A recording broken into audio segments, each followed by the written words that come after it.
S Alam group ও তার সহযোগীদের হাজার হাজার কোটি টাকা অর্থ আত্মসাতের অভিযোগ অনুসন্ধানে ইসলামী ব্যাংক বাংলাদেশ লিমিটেডের নির্বাহী কমিটির chairman professor doctor Mohammad Selim Uddin সহ ৫ জন ঊর্ধ্বতন কর্মকর্তাকে জিজ্ঞাসাবাদ করছে দুর্নীতি দমন কমিশন।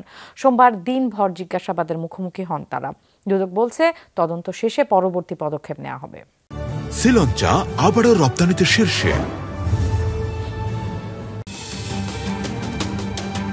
আলোচিত অর্থ পাচারকারী প্রতিষ্ঠান এস আলম গ্রুপ বিগত সরকারের আমলে বেশ কয়েকটি ব্যাংক থেকে ঋণের নামে এগুলোকে অনেকটা দেউলিয়া করে ফেলেছে।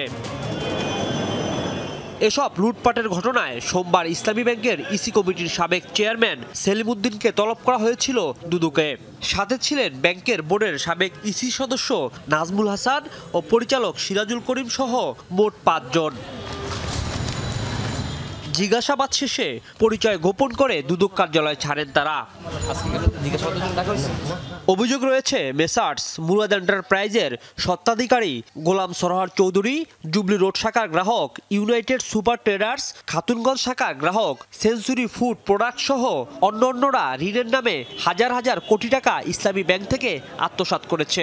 ইসলামী ব্যাংকের টাকা আত্মসাতের অভিযোগে ইসলামী ব্যাংকের কয়েকজন কর্মকর্তাকে আজকে দুদকে ডেকেছিলেন দুদকের অনুসন্ধানকারী কর্মকর্তা, অভিযোগ সংশ্লিষ্ট বিষয়ে তাদের ব্যক্তিগত শুনানি গ্রহণের জন্য।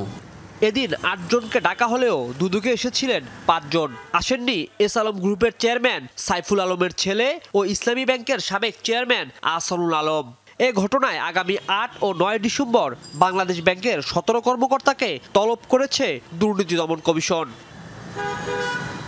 রাজীব আহমেদ, যমুনা নিউজ, ঢাকা।